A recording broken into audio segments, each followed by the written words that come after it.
Hi friends, फिर से स्वागत है आपकी अपने यूट्यूब चैनल ट्यूटोरिंग क्लासेस में। आज के इस वीडियो में हम लोग बिहार बोर्ड की 9वीं कक्षा के संस्कृत का जो प्रथम पाठ है ईश स्तुति, उसके सभी प्रश्न उत्तरों को प्रूफ के साथ हम आपको बताने वाले हैं। अगर आपने इस वीडियो का लेक्चर यानी कि अर्थ और व्याख्या नहीं देखे हैं तो आप उस वीडियो को देखें, उसका लिंक हमने डिस्क्रिप्शन बॉक्स में दे रखा है। आज हम लोग सभी प्रश्न उत्तरों को जानेंगे।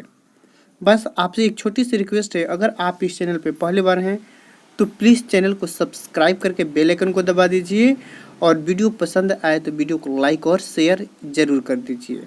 साथ ही साथ अगर आप चाहते हैं कि आप सभी विषयों के फ्री PDF नोट्स पाएँ तो आप हमारे चैनल के टेलीग्राम ग्रुप को ज्वाइन करें, उसका भी लिंक हमने डिस्क्रिप्शन बॉक्स में दे रखा है। तो चलिए सबसे पहले हम लोग देखते हैं मौखिक प्रश्न। मौखिक प्रश्नों के उत्तर हम लोग जानेंगे। जो पहला पाठ है एक पदेन उत्तरम वदत, यानी एक पद में उत्तर दें। सबसे पहला प्रश्न है ईश्वरात् काह निर्वन्ते, मतलब ईश्वर कहाँ किससे निकल जाते हैं, ईश्वर किससे निकल जाते हैं। तो चलिए लाइव प्रूफ मतलब आपका पहला श्लोक यहाँ पे हम दिखा रहे हैं। यतो वाचो निर्वन्तते अप्राप्य मनसासा आनंद ब्राह्मणो विद्वान न बिभेति कुतश्चन।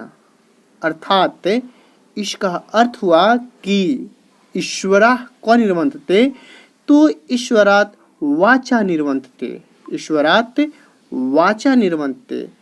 फिर आपको अगला प्रश्न है ईश्वरा फिर केन सहता निर्वन्तते, किसके साथ निकल जाते हैं। अप्राप्य मनसासा, तो किसके साथ, मनसासा, यानी मन का साथ पाए बिना ही क्या होते हैं, निकल जाते हैं। फिर अगला प्रश्न है ब्राह्मणम किम स्वरूपम, ब्राह्मण किसके समान है। तो उसका दूसरा का लाइन है आनंद ब्राह्मणो विद्वानम न बिभेति कुतश्चन, आनंद ब्राह्मणो विद्वानम न बिभेति कुतश्चन, मतलब ब्राह्मण का स्वरूप कैसा है, आनंद है, यानी हर्षित है, खुशी है। फिर देखिए आपको अगला प्रश्न आगे ले चलते हैं हम। कह न बिभेति, कौन नहीं डरता है, यानी जो ईश्वर को जान लेता है। और ईश्वर को कौन जानता है, जो विद्वान होते हैं वही ईश्वर को जान लेते हैं, तो वो किसी से नहीं डरते हैं। फिर है तमसः कुत्र गतुमिच्छति, तुम कहाँ जाने के लिए इच्छित हो। तो आपको याद करिए बृहदारण्यक उपनिषद जो हमने आपको बोला था, इसको अवश्य याद कर लीजिए। असतो मा सद्गमय तमसो मा ज्योतिर्गमय मृत्युर्मा अमृतम गमय, मतलब कि हे ईश्वर, देखिए यहाँ पे दिया हुआ है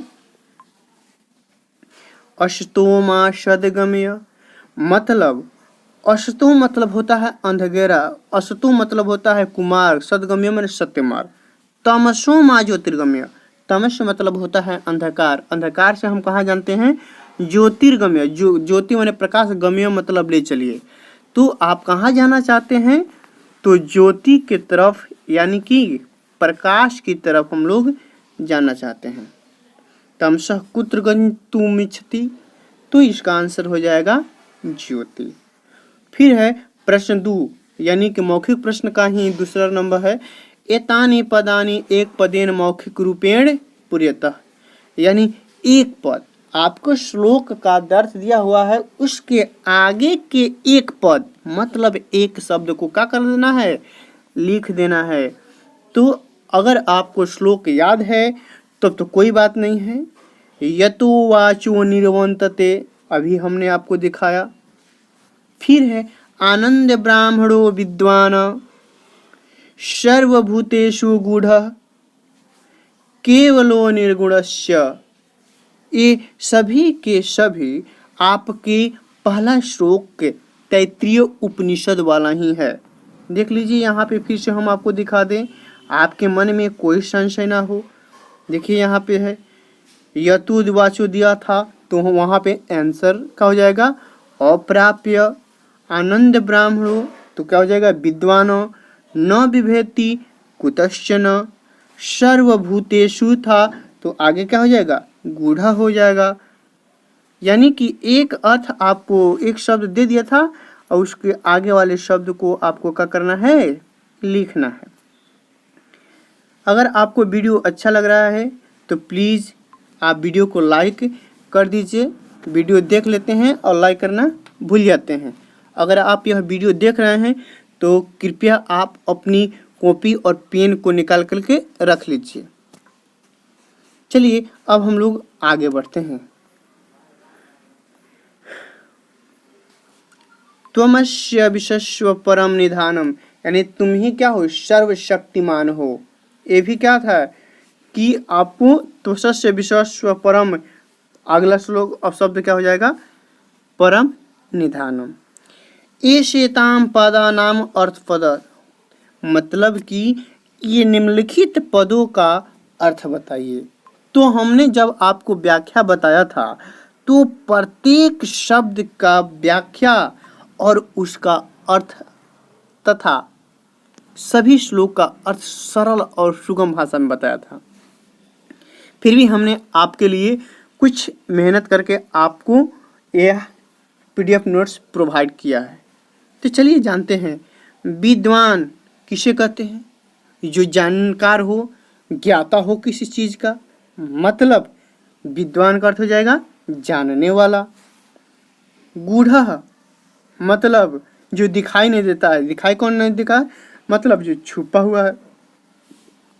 बिभेति, बिभेति मतलब डरता है। कुतश्चन किसी से नहीं। चलिए फिर अब चौथा प्रश्न है, स्व स्मृतिया कंचित संस्कृत प्रार्थनाम श्रावत, क्या इसका भी हम ही को करना पड़ेगा।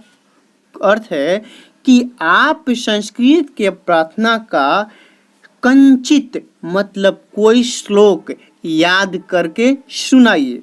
अब अपने पाठ्य पुस्तक से जो सबसे आसान लगे वही श्लोक याद कर लीजिए। हम तो कहेंगे कि आप बृहदारण्यक उपनिषद वाला, जो हर वक्त आपको प्रार्थना का स्वरूप याद करना है, जो है असतो मा सद्गमय, तमसो मा ज्योतिर्गमय, मृत्युर्मा अमृतगम्य।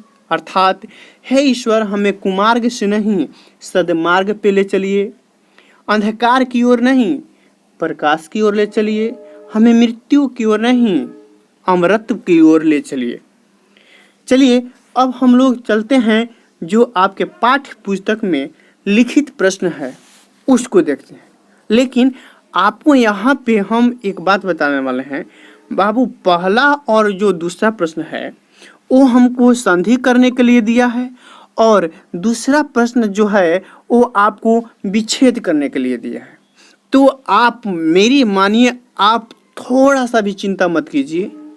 जब मैं बहुत जल्द संस्कृत ग्रामर शुरू करने वाला हूँ, इसके पीछे कारण है बाबू कि इसमें संधि में और विच्छेद में, खास करके व्यंजन संधि में कुछ नियम हैं, कुछ जो हमें बिना ध्यान दिए, बिना बताए, हमको बताने में और आपको समझने में दोनों तरीके से क्या होगा, परेशानी होगी।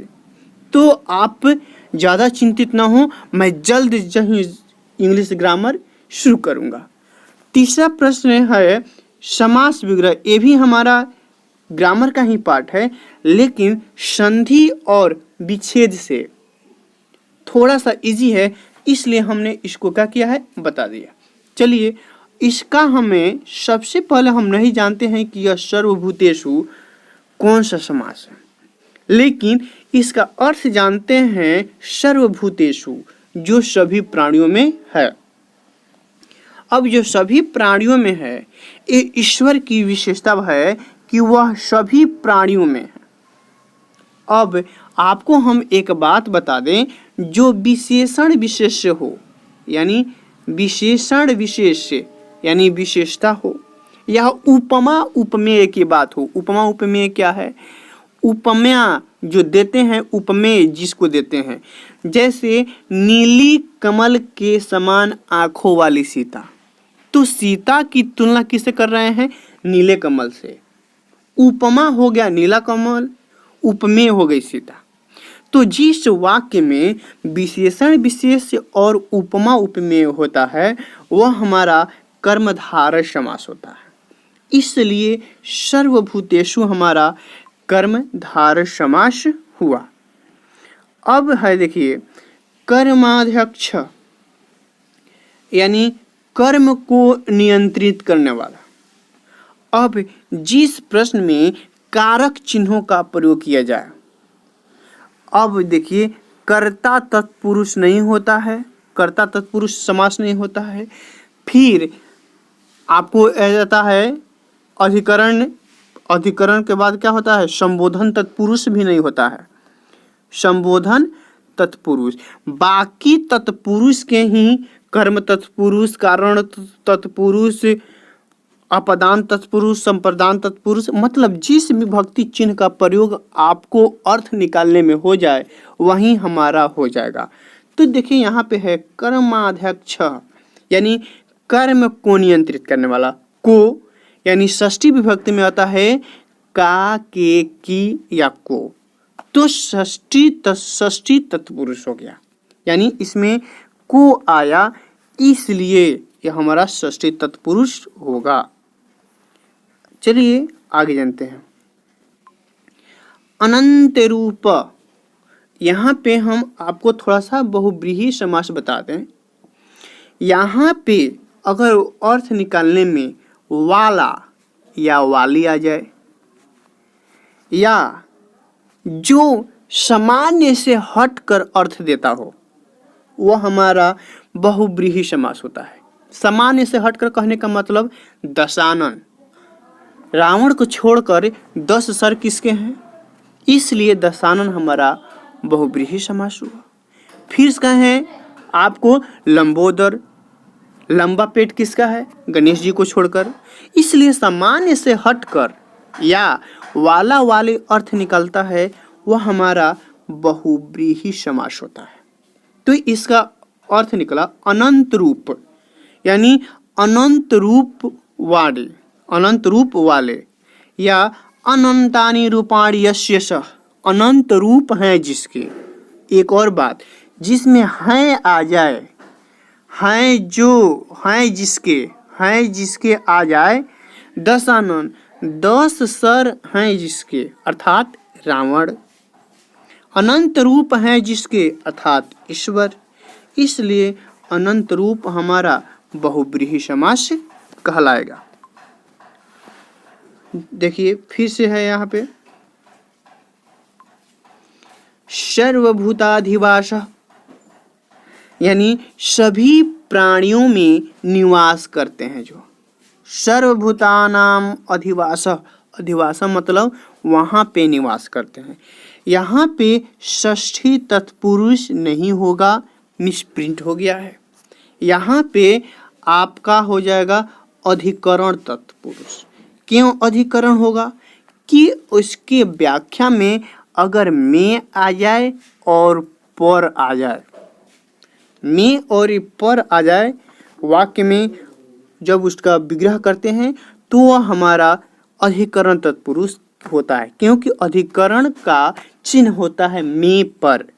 तो सर्वभूताधिवासः मतलब सभी प्राणियों में आया, इसलिए यहाँ पे कौन सा तत्पुरुष हो गया? षष्ठी न होकर के यहाँ पे अधिकरण तत्पुरुष, अधिकरण तत्पुरुष होगा। चलिए फिर है अमित विक्रम। विक्रम उसे कहते हैं विजय प्राप्त करने वाला, यानी अनंत वीरों के जो हैं स्वामी। अब हैं जो अनंत विशेषण बता रहा है, क्या बता रहा है? कि वो अनंत शक्तियों के स्वामी हैं। जो कौन है? ईश्वर हैं। ये भी विशेषण विशेष्य है, इसलिए हमारा कर्मधारय समास होगा। समास का बृहद रूप, विस्तारित रूप हम सभी प्रश्नों को उत्तर संस्कृत ग्रामर पढ़ेंगे तो आप अकस्मात ही स्वतः ही आपके उत्तर आपकी नजर के सामने घूमना रहेगा। बस आप हमसे जुड़े रहिए। किसी भी प्रकार की समस्या हो तो हमें कमेंट करके जरूर बताइए। 100% उसके हटाने का काम करेंगे। चलिए आगे बढ़ते हैं हम लोग। चलिए चौथा प्रश्न है, रिक्त स्थानीय प्रियत मानी खाली जगहों को भरो। यह भी जब हम आपके प्रश्न नंबर करा रहे थे, दूसरा मतलब कि जो मौखिक प्रश्न था कि एक पद में उत्तर देना था, वहीं एक पद यहाँ पे लुप्त हो गया है। उसी एक पद को हमको क्या कर देना है, भर देना है। डैश है माँ सदगम्य। तो इसका पहला क्या है, याद कीजिए बृहदारण्यक वाला श्लोक, असतो माँ सदगम्य।